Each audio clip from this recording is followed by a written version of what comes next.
Wakati Rais wa Jamhuri ya Muungano wa Tanzania Daktari Samia Suluhu Hassan akiwaapisha viongozi mbalimbali walioteuliwa siku chache zilizopita, alitoa baadhi ya kauli ambazo zimekuja kujibiwa na Askofu Bagonza. Katika mazungumzo akiwaapisha viongozi, Rais wa Jamhuri ya Muungano wa Tanzania siku ya jana alisema kwamba waziri amekuwa mnataka adumaye wakati kesho kutwa anatoka, acheni midomo. Kufuatia kauli hii iliyotolewa na Rais wa Jamhuri ya Muungano wa Tanzania, Askofu Bagonza amesema kwamba siku moja akaja mke wa Mjaluo mmoja aliyekuwa waziri, kaniomba nimwombee mmewe ambaye ni waziri na ni Mjaluo. Baada ya sala akaleta la pili, akasema watoto wao wanapata shida kumwona baba yao anatukanwa mbele ya television. Imefika mahali wanaogopa kuifungua kwa kuhofia watakuta baba yao anatukanwa na bosi wake. Nikamjibu, bosi wa mmeo ndiye bosi wa taifa, japo sisi huwa ni mabosi wake wakati wa uchaguzi. Nikamwahidi kwa siku nikikutana naye nitamwambia. Ningeshauri kwanza, bosi ana uhuru wa kuteua na kutengua, asitokee anayehoji mpaka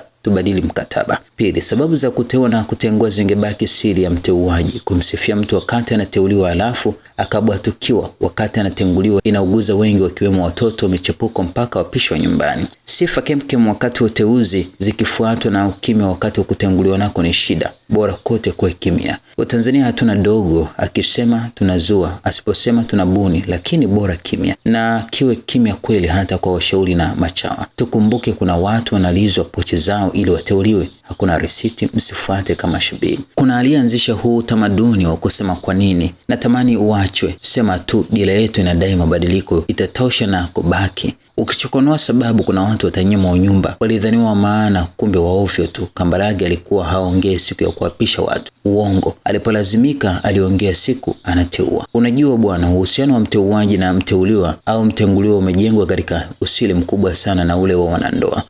Kazi ya serikali si ya mtu mmoja, kwa hiyo kutueleza kazi ya mmoja akutupatie picha ya kutosha. Wapo wanaokwamishwa na wasiowajua. Ziko wizara zinaingiliana, watoto wa shule wakicheza mpira wasipocheza vizuri atumbuliwe nani? Hili ni gumu. Wazembe na wasiotosha wabadilishwe tu, lakini tujue mabadiliko yakiwa mengi na mara kwa mara, wazushi watasema tatizo ni la mteuaji, watabwata hakuna, hatoshi, ashindwe na kadhalika. Hakuna choo cha uwaziri, sema elekezi moja haitoshi, mkataba wetu ni mbovu, eti sharti awe mbunge. Kweli mnaochelewesha mkataba mpya mnasababisha bosi ajiadhibu. Niliota siku moja naenda kutekeleza ahadi niliyompa mke wa waziri Mjaluo, nikaota nikijibwa na bosi mkubwa, nenda kawaambie sihitaji kura zao ili niwe bosi wao. Sikumuita mke wa Mjaluo kumpa jibu baada ya kukumbuka kuwa ni ndoto tu.